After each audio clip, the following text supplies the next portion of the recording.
Today it is time for a professional match of StarCraft 2, and what I've got for you is a Zerg versus Terran on Disco Bloodbath LE. Spawning here on the right hand side of the map and playing with the blue Zerg drones. From Italy, we have none other than Reynor. And his opponent on the left hand side, apparently joined by Samwise right there on the command center, playing with the red Terran SCVs. From Brazil, we are looking inside of the main base of Kelazhur. Alrighty, so here we go, a high-level match of Zerg versus Terran. Now, especially Reynor has become a very impressive player over the last year and a half or so. I mean, I've talked about his origin story a dozen times already over the last couple of years. Whenever I first started casting his games, I already mentioned that there was a chance that this man was going to be the future of Zerg, and so far, he certainly is living up to that expectation. So, in 2019, right, really like his first full year of competitive StarCraft 2 just because of his age, he managed to get first place at WCS Winter, 3rd/4th place at WCS Spring, 1st place at WCS Summer, and 2nd place at WCS Fall. Now, interestingly enough, for all of those results, they were actually all against Cyril. So he either won against Cyril in the Grand Finals, or he got eliminated by Cyril in the Grand Finals, the Semifinals, or the Quarterfinals. There's certainly a massive rivalry between these two players right now, and well, I'm excited to see where Reynor is gonna go over the next couple of years. As of me making a video, he's the rank 4 on the planet, which is ridiculous, because I know I say this every single time that I make a Reynor video, or a video where I feature Reynor, but he's 17 years old. The rank 4 in the planet is... Dude, that's pretty insane. Plus, he's a very likable guy. Very nice dude. And, well, he certainly has a bright future ahead of him if he decides to continue improving the way that he is. Very early spawning pool this time around, so a little bit of a mix-up. There is an SCV scout here, luckily for Kelazhur. If he did not go for that SCV scout, actually, just simply the act of sending this Reaper across the map could be a disaster. I mean, look at that. It's actually dancing on the dance floor right now together with the Teletubby. If you don't actually scout with an SCV there, you go up against the spawning pool first, and you send the Reaper straight across the map, these links can actually kill the SCV that's building the command center on the low ground. That little SCV scout right there, while it did sacrifice its life for the Terran Dominion, it found out all of the information that really was required. So Kelazhur is going to be able to continue the harassment for a little while longer. This is one of those builds for Zerg here that's technically inferior. So, on paper, the best build is going for that hatch gas pool. Nice little bit of micro here. But just simply because you can throw your opponent off, mixing it up is great. So right now, for example, there's a chance that Kelazhur is going to stick around with his Reaper for a little bit too long as link speed is done. Much, much quicker, obviously, when you go for a one-base start than when you expand immediately. So there we go. The Reaper is going to go down. We will see that third base right now as a follow-up. Zerglings are making their way across the map. Kelazhur, though, currently producing 2 Hellions. Should be okay. There's also still that 1 Marine here, patrolling back and forth to try and get rid of that Overlord. But this is already a little bit annoying, right? This is just simply, I guess, putting the ball in the court of the Zerg. And that's just simply not what Terran players, generally speaking, are used to. Here we go. Good surround there. Beautiful play. Managed to get the full wraparound on that 1 Hellion. You gotta be careful. He's gonna try and do it again on that 2nd Hellion as well. This time around, not gonna be the case. A couple of links will be split off to start working on those SCVs on the low ground. And already, you can see right here that Reynor is the one completely in charge of the early game. Now, obviously, by no means is this gonna be a situation where Kelazhur cannot come back. He does have himself that Viking coming up right now. He followed it up right here, that quick command center with a factory and then also a starport. So he's got a massive variety of units to go for from here on out. But obviously, there's no denying that that Reynor is the one holding the reins up to this point in the game. And I think that's really the strength of these spawning pool first openers. It's not that it's technically a bad build. It's just a little bit worse, economically speaking, than the hatchery first build. But it just simply gives you so much momentum if your opponent is not as practiced against this opener in particular. Alrighty, so the Viking is out. That's going to allow him to get rid right here of that Overlord. Great scout once again by Reynor. Gotta keep complimenting the man. He does scout right now that apparently it's going to be a starport with a research inside of that tech lab. Now, is he going to cancel this? That's the real question. He does. Okay. So a little bit of back and forth play. And look at that. There's actually now a Battlecruiser coming up as a fusion core. In the meantime, was produced in the natural. So I do like this. So basically what happened there, right? if you look at right now at the Zerg's vision, he saw a little green light right there inside of the tech lab. Kelazhur knew that that Overlord would be able to get that far, and obviously he cancelled the upgrade, now essentially making the Zerg player think that it's going to be that cloaking upgrade for the Banshee. So a little bit of mental gymnastics so far in the earlier stages of this game. Both players trying to outsmart each other, and while, you know, obviously when you go for a Banshee, you force out those Spore Crawlers. Reynor should still totally be fine using those Spore Crawlers against the Battlecruiser as well. It's an interesting timing, actually. Like, these spores would be pretty late if it would actually be a cloaked Banshee. I mean, does he have a lair? Yeah, he does have a lair. Okay, so I guess he would still be able to defend with just the queens and then also an Overseer. But right now, Reynor knows. Okay, so look at this, right? He hasn't technically scouted what's going on, but he notices right now, okay, the Banshee should have arrived. And if that's the case, I need a second Spore Crawler in the main base because that's the most likely location where the Battlecruiser is going to jump. But say hello to my little friend. There it is, the Battlecruiser up above. It was just barely in range right there of that Spore Crawler, so it did take a little bit of damage. Now keep in mind, these Battlecruisers are extremely tanky. In the meantime, the Hellbats are dealing a ton of damage as well. Queens running for their life, and it looks like Kelazhur ended up playing a little bit of a mind game. The Banelings will try and morph in, but it looks like they won't be able to finish. Zerglings do manage to get the wraparound right there, but obviously many Zerglings will still end up dying. Now that the Battlecruiser, though, is bruised up, I don't think that these Hellions are going to be able to get that much done. They're going to try and still obviously kill as many queens as possible, but nice transfusing there actually as well. Maybe one more will fall, but I don't really see them killing any workers here whatsoever. And already 8 drones are being queued up. Is he going to go for a second Battlecruiser? That's really my question. So it looks like it's only going to be a single Battlecruiser here. This is actually the new gold standard over on the South Korean server. A lot of Zerg players over there are complaining that this Terran opener is actually too powerful. So apparently this has become the new thing that all of the Terran players are pretty much doing there at the higher level of play, where they go for the 1-1-1, they go for the quick expansion. They still obviously follow it up with a third command center as well, but then they go for the Battlecruisers. And the Battlecruisers apparently can force the Zerg player to sit back for a very long time. Now, personally, I've played a lot against Battlecruisers as well. I actually really enjoy the fact that Battlecruisers are a thing in StarCraft 2. I mean, I played StarCraft 2 for like 9 years before I really saw any Battlecruisers outside of like meme builds, right?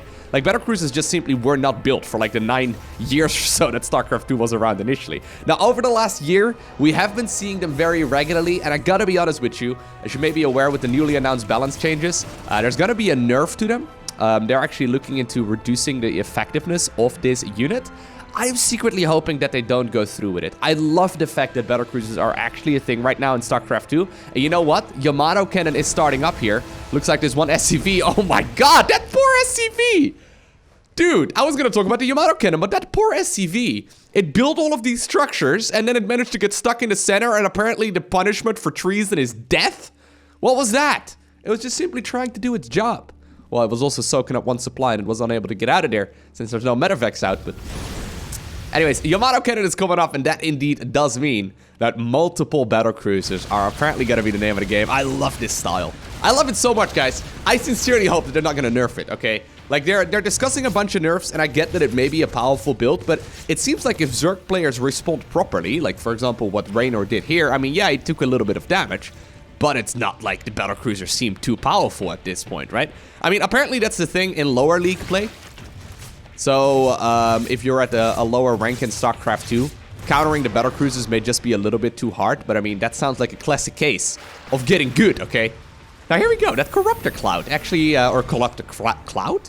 Corruptor Swarm, I guess, would be more appropriate, right? What do you call a group of Corruptors?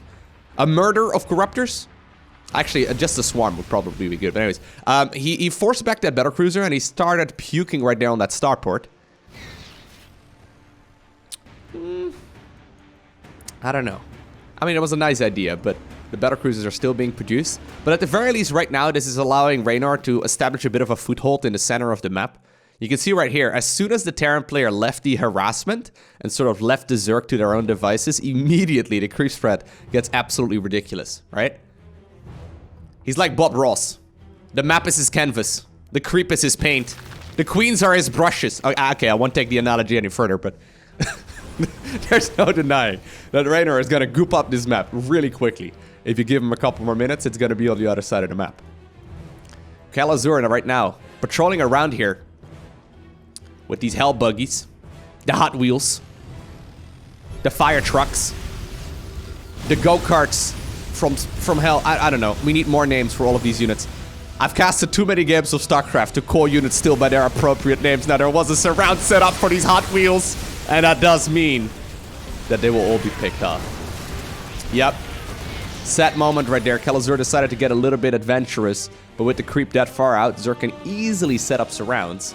And that's right now gonna force Kelazhur in the dark. Yeah, he can roam a little bit with these Battlecruisers.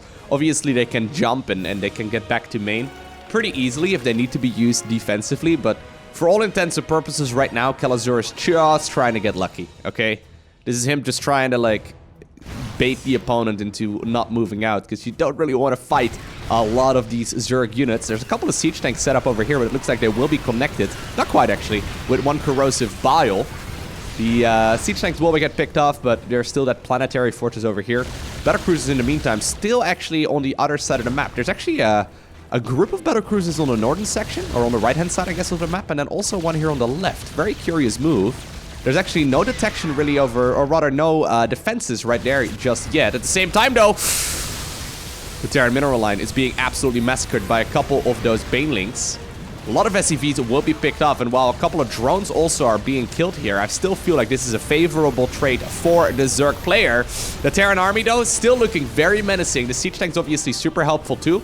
And another command center was produced on the back of this, too. So 20 SCVs were killed, and 9 drones also ended up going down. But no real valuable units were lost, right? Yeah, if you look at the resources lost so far, Terran has been mining a little bit less, but, I mean, all of the Battlecruisers still remain. Only really, like, 3 siege tanks ended up dying, and usually in these kind of scenarios, Terrans have a massive surplus of minerals, right? So losing SCVs, Hellions, and Hellbats, not that big of a deal. Not as big of a deal as, like, for example, losing a Battlecruiser. I think most Terran players here would trade losing 10 of these Hellions in favor of losing 1 Battlecruiser. He's actually got to continue increasing the Battlecruiser count, it seems like. I mean, he's already up to 4 right now. That's pretty impressive. Creep, by the way, getting a little bit out of hand, right? It really is starting to paint the entire map in that beautiful gray color. I may be a little bit biased as a Zerg player at heart. Base on the left-hand side will actually be secured. That's a mistake by Zerg. This should not be happening here. He's denying the base here in the northern section of the map, which is great.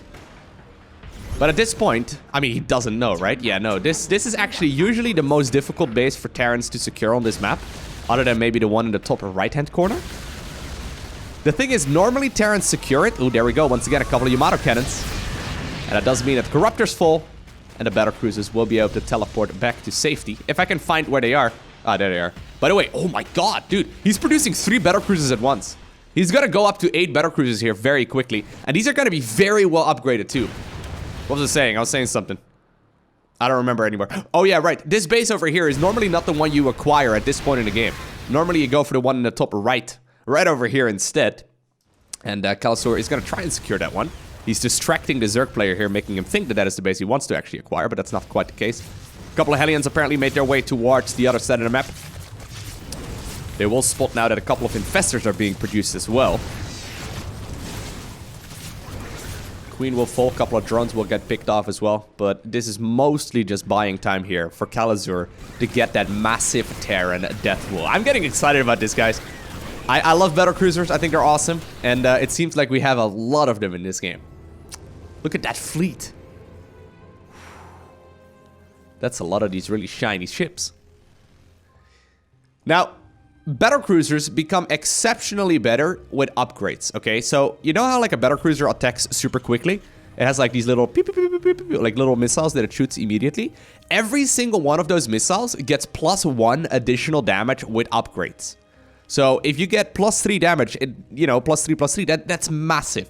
Battlecruisers become so much more powerful. I don't know what the base damage of a Battlecruiser shot is, but it feels like they deal like, I don't know, maybe 50% more damage when they are upgraded compared to when they are not upgraded. Base in the bottom left-hand corner, by the way, killed. Guess luckily for Zerg here because it was misplaced. A couple of SCVs actually picked off right now in the northern section of the map. Apparently, the planetary there did finish morphing, but it will be get picked off. I don't know if that's that big of a deal, to be honest, though. Like, he still ended up getting a lot of Zerglings and Banelings right there for his troubles. Losing these starports would be more of an issue, right? And actually losing this base over here would also... Oh, my God. Yeah, that's actually a problem. Right now, it becomes a problem. So losing the one base was okay. Losing two bases, not okay at all. Terran needs a lot of economy to try and pull this kind of thing off. And you know what? Throughout the majority of this game, yeah, SCVs were picked off. 38 right now in total. That is starting to hurt, right? Like, you can lose half of those. You can lose a command center here and there. But if you start losing multiples, that's where it becomes a massive issue. The thing is, in super late game Terran versus Zerg, right? Or really like in most Zerg late games, it is the Zerg player who has the favorable army. So in the case of Zerg versus Terran against this kind of force, usually we see Zerg focusing on spellcasters. So that would be especially Infestors, but also maybe a couple of Vipers, and then Corruptors. If you get rid of this Battlecruiser fleet, the rest of this army is easy to kill with just a couple of Brute Lords, right? So this is really the main threat right over here. This Battlecruiser clump that's currently moving towards the bottom left-hand corner. This is the army that's the one to kill, okay? If this army is cleaned up, it's gonna be smooth sailing here for Reynor. Obviously, they have tactical jump available. Oh, he's hunting. He wants to land those Yamato cannons so badly. He's got to queue them up. He's got to try and get the Infestors, probably. There we go. There we go. There we go. Nicely done. They will be able to get a whole lot of them done as well. With fungal growth wearing off, once again, tactical jump can be utilized. And that's more value here for these BCs. Once more, though. Man. I mean, Reynor kind of made a name for himself about 2 years ago. When he first started doing these ridiculous run-bys. He seems to be a Zerg player who always manages to get damage done with these kind of run-bys. And I think one of the keys as to why that happens is his drone count. So oftentimes we do see him going up to like 90 workers. In this case, we have 85 drones. And that just simply allows him to throw away waves and waves of units constantly, right? He gets himself these upgrades pretty early on as well. Adrenal glands obviously already done. Actually, ooh, we can play StarCraft trivia together, okay? Forget all about Zerglings and stuff. What is this upgrade called? I'm gonna go with Corvid Reactor. I'm pretty sure it's Corvid Reactor. It's the Raven improvement. We don't really see that upgrade all too much. I mean, you see it in TVT, but not so often in the Zerg versus Terran matchup. A couple of roaches for some reason were produced as well. Oh, that's so cheeky. You know what? Every scan is like 300 minerals, right? That is such a cheeky move. I love it. Man, I'm such a StarCraft fanboy. It's kind of ridiculous, right? I've been playing this game for so long. I'm still impressed by the moves that some of these pros make. Like, that was so insignificant in the grand scheme of things, but the fact that there apparently was enough attention to pull that kind of trick off is pretty cute. It's pretty cute. Once again, this base over here, man, Zerg is never gonna acquire it, huh? It's not gonna happen. Once again, a couple of Banes being utilized over here. Queens once again also pooping a little bit of creep. And, well, the base in the northern section apparently is the one to be acquired. It's just simply not happening. By the way, Corvid Reactor, I win! Ding, ding, ding, ding, ding. I wonder if I can win a fridge or something. That's what you win, right? A trivia. Oh my god, these fungal growths, though, they hurt. They prevent all of this Zerg, or all of this Terran army, rather, from technically jumping away. That's a lot of damage that's being done right here by Reynor. But you know what? Most of the BCs still remain. We do see the follow-up fungal once more, and actually a couple of Ravagers with their corrosive biles managed to get some kills. You know what? That was actually a successful, set of kills nonetheless. 7 Battlecruisers there ended up falling. I thought for a second that it was still going to be in favor of the Zerg or of the Terran player, just because he was very close to keeping most of these alive. But then another fungal growth landed, and it prevented them from using tactical jump. And then the corrosive biles were actually the ones that ended up clearing out some of the debris there from these BCs. Really nicely done. This one over here, doomed as well. It's gonna fall and burn to the ground. Not quite like the NORAD 2. This one just simply exploded into a million different pieces, and that was about it. Okay, so that's actually an expensive loss. But when you look right now at Kelazhur's bank, he still has a good amount of stuff. You know what? Like, this little mini game that's constantly being played in the northern section is actually massive, right? Imagine if Kelazhur had this base up and running all this time. It would have been an absolute game changer. He's been struggling to try and get that base up and running. And right now it's getting to the point where it's not going to happen, right? Like, Zerg is not going to allow it to happen at all. He cannot defend the base in the northern section and the one right here on the left at the same time. Great, what are they called? Yamato guns once again. With the SCVs underneath, it's going to be difficult for Reynor to try and pick up any of those units. I wonder if he maybe should consider... There we go, by the way, to creep all the way over here. I wonder if he should consider going for the Neural Parasite. He does have it researched. I don't think it would be a bad idea. A couple of Spine Crawlers right now apparently also making their way over here. So I think what Reynor is trying to do... excuse me.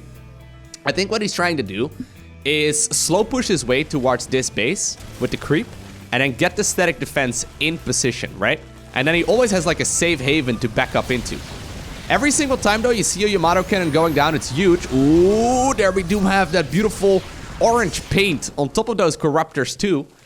That is an anti-armor missile from a Raven. I don't see a Raven here. Am I blind? Was it picked off already? Yeah, I think it must have been picked off.